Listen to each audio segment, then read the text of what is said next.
warahmatullahi wabarakatuh. Waalaikumsalam warahmatullahi wabarakatuh. Alhamdulillahirabbil alamin. Wassalatu wassalamu ala asyrafil anbiya'i wal mursalin wa ala alihi wa ashabihi wa man tabi'ahum bi ihsanin ila yaumiddin. Amma ba'du. Puji beserta syukur mari kita panjatkan kehadirat Allah Subhanahu wa taala.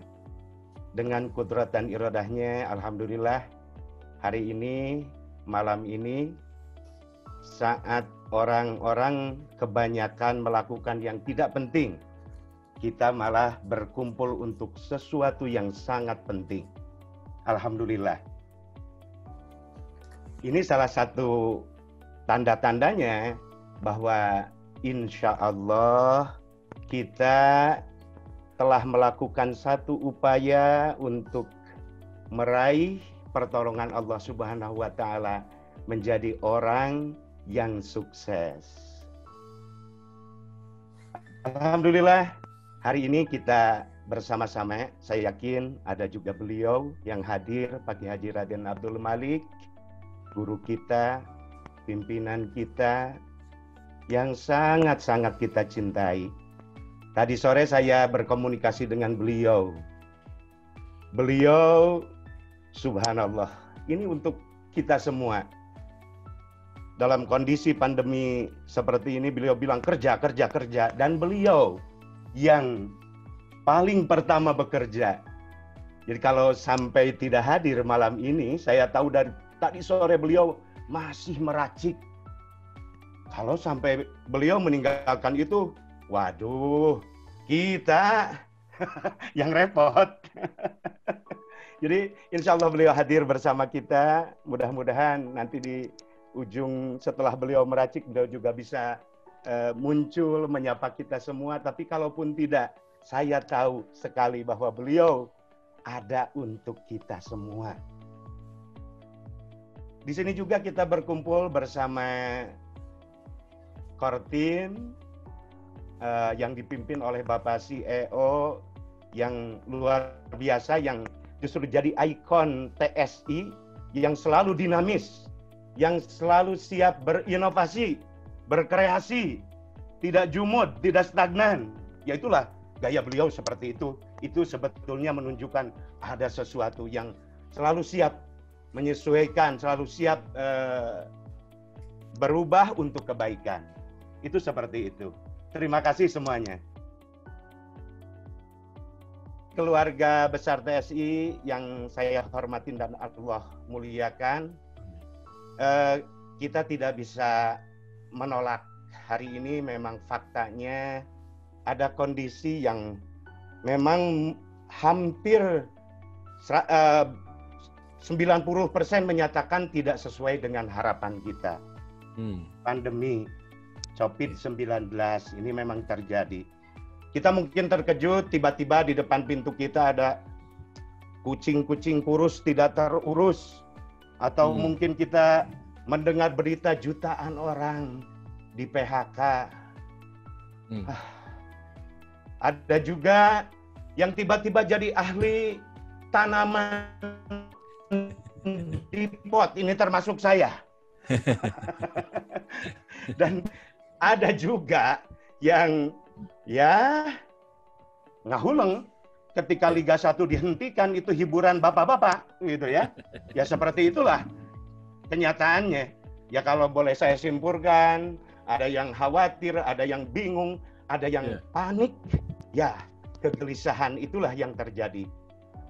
Hanya saja ada yang luput dari perhatian kita hari ini. Ada perusahaan-perusahaan yang justru omsetnya makin hebat. Nilainya itu makin naik. Ini Zoom salah satu contohnya. Mereka telah siap sebelum keadaan ini terjadi. Ini kenyataan. Seharusnya sebagai orang yang beriman, kita ini punya kesempatan, punya peluang lebih besar. Bukan peluang, punya potensi yang lebih besar untuk mendapatkan kebaikan di kondisi seperti ini. Rumusnya sederhana. Saya punya rumus yang sangat sederhana, namanya RSS, Rumus sangat sederhana. Sebetulnya dua. SS. Sabar dan syukur. Hanya di sabar dan syukur itu selalu mesti ada ridho. Tidak mungkin bisa sabar, tidak mungkin bisa syukur ketika tidak bisa ridho. Orang bilang sukses itu mendapatkan apa yang diinginkan. Tapi kenyataannya tidak selamanya orang mendapatkan apa yang diinginkan. Kita inginnya kondisi ekonomi lancar-lancar saja. Orang semuanya sehat, tidak ada virus, tidak ada pandemi. Tapi ya, kenyataannya seperti ini. Jadi, pada saat kita hendak bersabar maupun bersyukur, cobalah ridho. Kadang-kadang kita menginginkan sesuatu yang kita anggap baik, padahal itu jelek bagi kita. Kadang-kadang kita menganggap sesuatu itu jelek, padahal itu baik untuk kita. Ridho, menginginkan apa yang kita dapatkan. Jadi bukan hanya mendapatkan yang kita inginkan, tapi kita mesti siap menginginkan apa yang kita dapatkan. Sebetulnya di balik segala kondisi dan situasi itu pasti ada sesuatu yang selalu pantas kita syukuri di samping kita sabari. Saya yakin itu karena saya pernah mengalaminya. Kondisi lebih pahit dari hari ini untuk saya pribadi. Saya pernah menyampaikan bahwa saya mulai membangun TSI, memulai usaha TSI, bisnis TSI itu bukan dari nol. Tapi dari min modal, min uang. Mana adik saya itu, Pak CEO yang sangat luar biasa itu. Kita jual mobil ya Pak ya.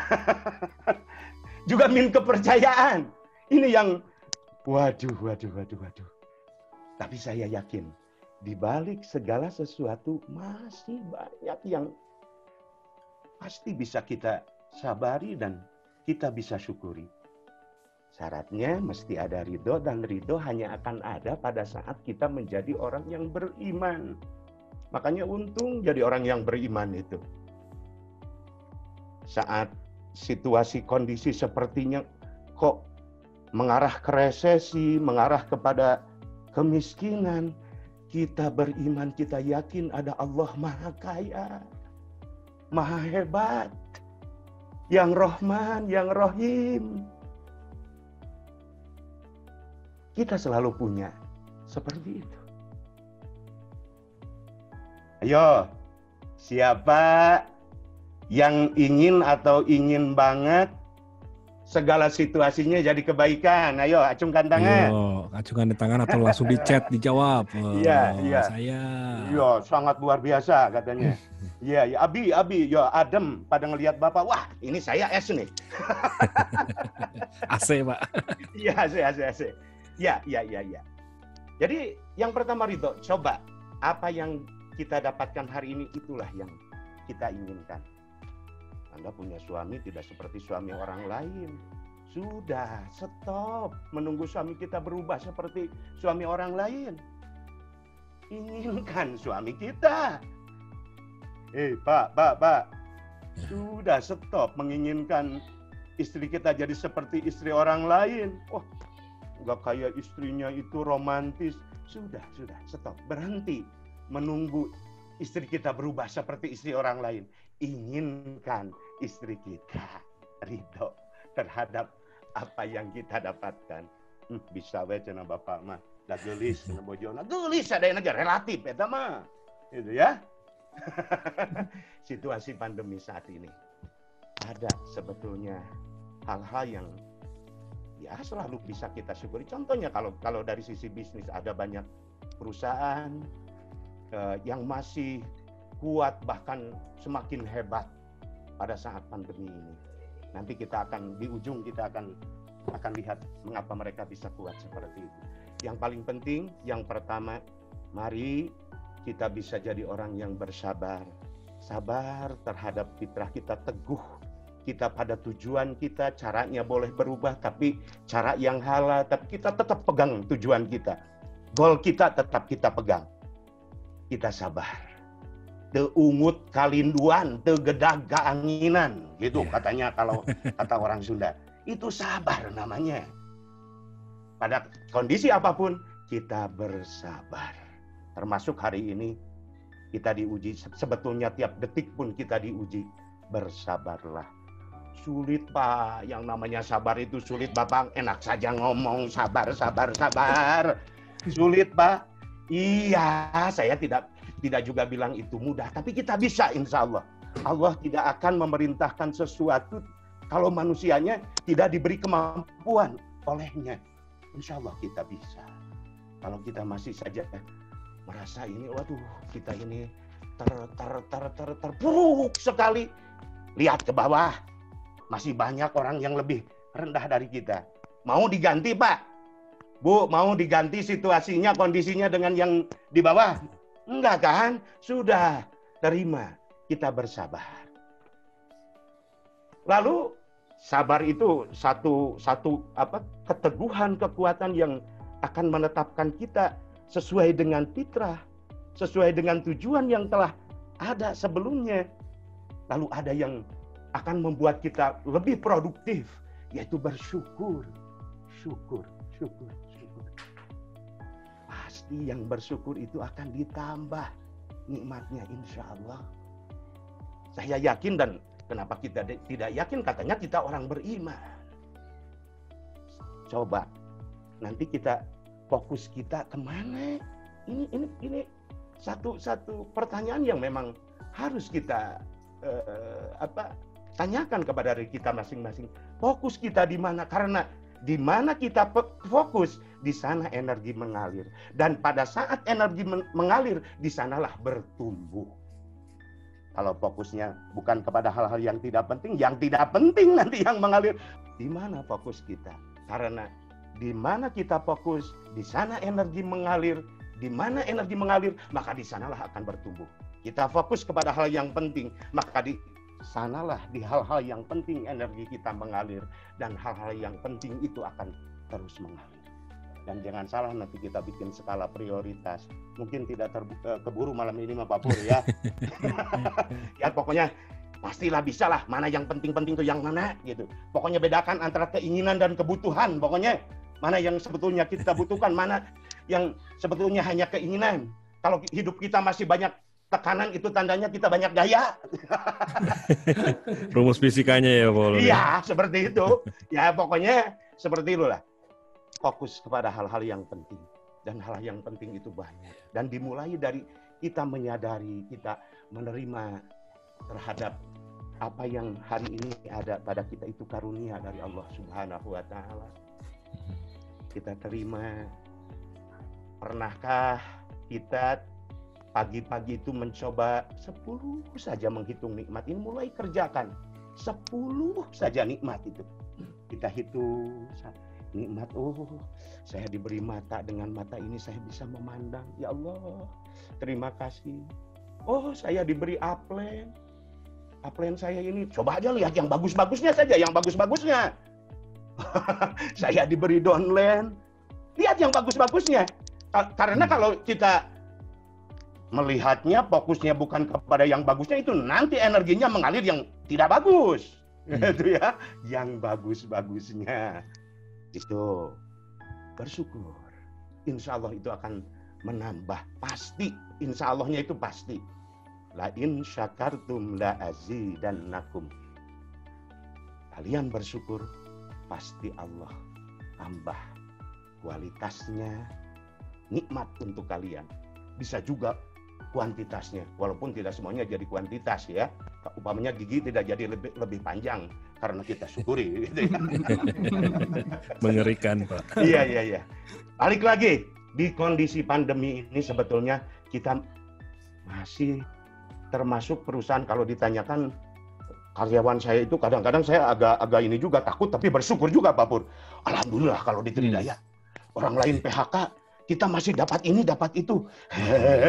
Kata saya, alhamdulillah, alhamdulillah gitu ya. Iya. Alhamdulillah. Yang dapat bonus berapa bulan kemarin Pak Pur? Ya Pak. Masih 65 ribuan itu ya Pak ya? Iya. Iya, alhamdulillah, alhamdulillah. Berarti masih ada. Ustaz Sofyan. Alhamdulillah ya, masih. Coba fokus kepada hal-hal yang bisa kita syukur. Ingat kembali tadi, sebagai orang beriman, RSS, agar segala sesuatu jadi kebaikan. Ridho dulu, di dalam kemudian sabar, syukur, dan di sabar dan syukur itu mesti ada ridho terhadap apapun yang kita dapatkan hari ini. Tapi kita tidak tinggal diam, kita sabar bukan diam, kita syukur, insya Allah semakin produktif. Itu. Oh ya, hampir lupa ini strategi tenang untuk menang. Pak Pur, waduh, judulnya dari Pak Pur ini hebat sekali, saya sampai bingung. Bagaimana ini? Soalnya kalau melihat Pak Ulum itu saya jadi tenang, tapi jadi ingin memenangkan dan selalu menang kalau dengan Pak Ulum itu. Oh begitu ya Pak Pur, aduh saya sampai tidak bisa melihat itu Pak Pur, fokus saya kemana ini ya?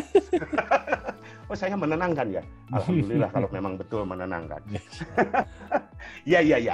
Ya kalau kita baca pedoman hidup kita Al-Quran, bukan kebetulan kalau menurut saya selalu ada yang namanya sakinah sebelum terjadi satu kemenangan di berbagai pertempuran, termasuk ketika Rasulullah SAW hijrah. Sebelum kemenangan itu selalu ada saja ketenangan yang diturunkan oleh Allah Subhanahu wa Ta'ala, sakinah.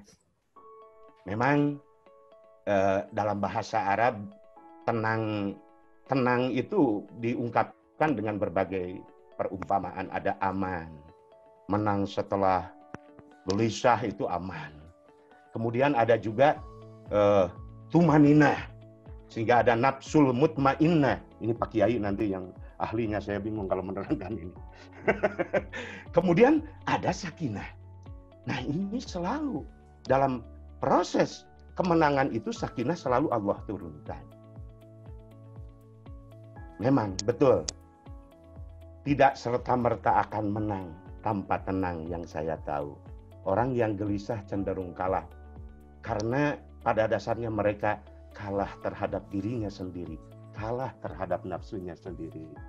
Ini, saya ingat kalau baca sejarah, bukan saya pernah mengalami sejarah itu, tapi saya yakin itu terjadi pada saat Rasulullah dan para sahabat sekitar 1.400 orang itu hendak memasuki kota Mekah dari Madinah, tadinya mau melaksanakan haji, berhenti di sebuah tempat yang namanya Hudaybiyah.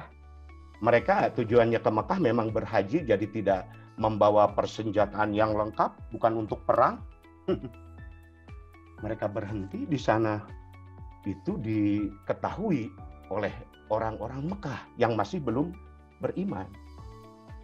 Nah, mereka tahu ini kesempatan untuk memprovokasi, biar terjadi peperangan. Nah, alhamdulillah, Allah melalui Rasulnya menurunkan sakinah, sehingga mereka tidak terprovokasi. Ya, rupanya dari Pak Ulum sih ada. Bahkan terjadi perjanjian Hudaybiyah yang akhirnya itu melalui Hudaybiyah ini umat Islam menang besar. Memang banyak yang protes terhadap perjanjian yang kelihatannya berat sebelah, menguntungkan orang-orang yang ada di Mekah. Tapi akhirnya terbukti setelah orang-orang Mekah itu mengkhianati perjanjian itu, umat Islam kembali dengan 10.000 orang yang tadinya hanya 1.400 orang. Ini luar biasa kemenangan yang diraih setelah diberi ketenangan. Selalu memang untuk menang itu harus ada ketenangan. Nah ini masalahnya bagaimana kita bisa tenang di kondisi yang sangat menggelisahkan. Ya, pasti ala bizikrillahi tatmainnul qulub. Dengan mengingat Allah Al-Mun'im yang selalu terus-terusan tidak pernah henti memberi nikmat, tidak akan pernah habis nikmatnya, insya Allah kalau orang beriman itu akan tenang. Tapi mesti beriman. Selalu ada Al-Ghani yang maha kaya, Ar-Razzaq yang maha memberi rizki dengan cara apapun. Masa tidak tenang? Situasi boleh seperti apa saja. Berhenti menunggu situasi berubah. Lakukan kebaikan. Dan kita yakin ada Al-Mun'im yang selalu memberi nikmat. Allah Al-Ghani yang maha kaya, Ar-Razzaq, Allah maha pemberi rizki. Dan seterusnya. Insya Allah. Itu. Pak Pur, ini sudah cumpon belum ya? Tenang untuk menang. Aduh. Saya yakin itu ya. Tadi saya pernah bilang, saya mengawali TSI hari ini hanya dengan beberapa orang pada kondisi modal kita min, modal kepercayaan min, modal uang min, jadi harus jual aset. Tapi alhamdulillah kita bisa melalui krisis itu, dan hari ini kita bertemu kondisi seperti ini. Stop, berhenti menunggu situasi berubah. Nanti kalau COVID-nya sudah berlalu baru saya mulai bergerak. Tujuannya tetap kita pegang, targetnya kita pegang, melakukannya kita pegang, bisa jadi caranya yang berubah. Itu saja. Iya. Lakukan yang bisa kita lakukan. Itu pada saat melalui krisis, dan hari ini ada krisis juga, insya Allah mari bersama-sama. Karena memang kita hanya bisa bersama-sama hari ini, dan insya Allah bersama-sama itu lebih baik. Nah, kemudian Bapak Ibu mitra keluarga besar Tridaya yang sangat saya cintai dan saya banggakan. Betul kata Pak Purnama tadi, MLM, multi level marketing, ini momennya. Iya, betul Pak. Seperti kondisi sekarang ini momentumnya, karena kita bersama-sama, kita berjejaring. Banyak orang yang ragu sekarang harus berhenti di pinggir jalan untuk membeli sesuatu karena khawatir gitu ya. Kita bisa, karena yang datang kepada kita tuh sudah percaya kepada kita. Yeah. Itu kan kita berjejaring, upline, downline. Nanti kalau ada juga nanti orang yang di luar ya sudah kenal kita, orang-orang dekat kita, insya Allah. Ini momentumnya. Dan satu lagi, saya sebutkan tadi bahwa COVID-19 ini menginisiasi kita untuk memasuki era digital. Kita dipaksa ini, ya Zooman, ya Facebook, ya WhatsApp, mulai itu gunakan, optimalkan itu. Beri penawaran yang betul-betul membuat orang merasa bodoh kalau tidak menerima, gitu kan? Betul, Pak. Ya lakukan seperti itu. Makanya kita mulai jujur terhadap data. Karena kalau datanya tidak jujur, bingung juga, gitu.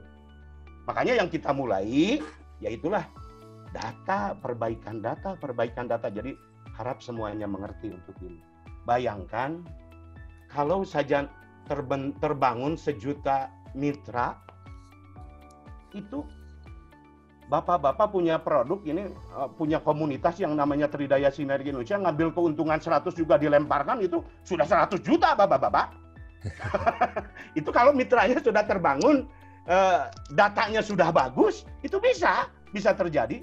Jadi jangan berpikir terlalu jauh, ujungnya di mana, ini ujungnya di mana. Ini mungkin tidak berujung gitu ya, melingkar akhirnya begitu. Bisa jadi seperti itu. Kenapa tidak? Tapi mari kita yakin dan kita bangun itu. Dan awalnya kita awali dengan data yang benar, data yang jujur, data yang baik. Mau kan?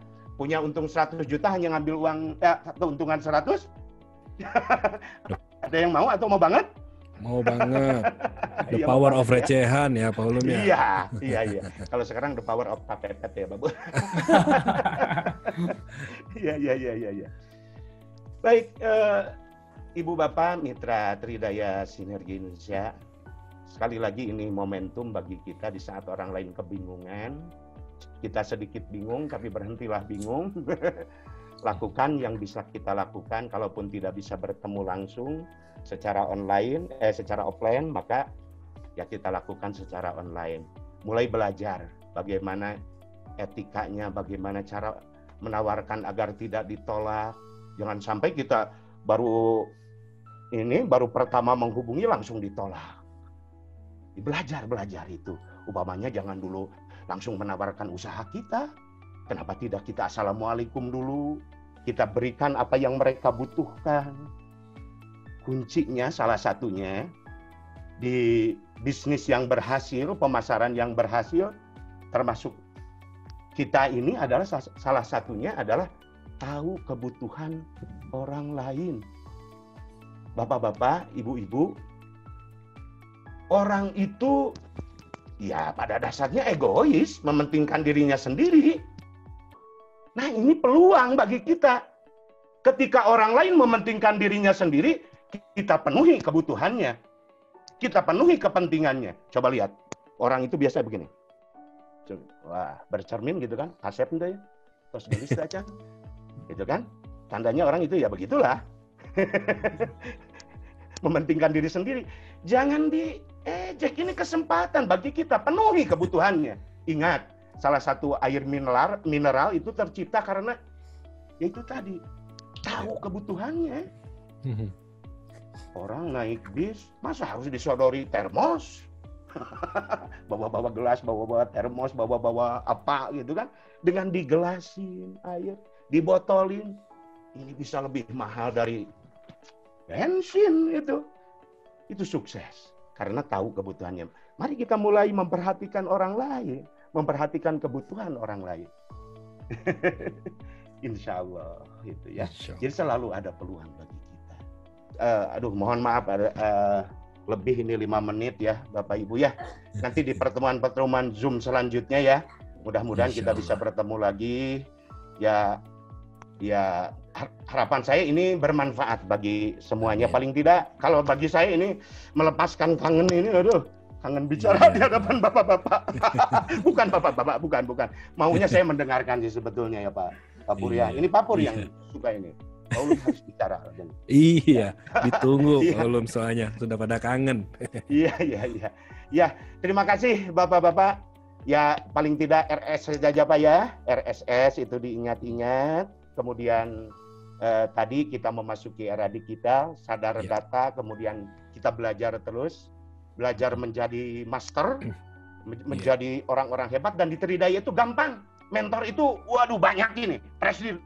Presiden itu mentor kita itu. Tinggal copy paste, bapak-bapak. Untuk jadi master itu salah satunya tinggal copy paste. Copy paste. Orang Jepang itu berhasil karena copy paste. Tapi kalau mau lebih hebat nanti setelah bisa ATM. Amati, tiru, baru modifikasi. Modifikasinya terakhir, jangan modifikasi dari awal. Sudah, saya ngomong terus. Sudah.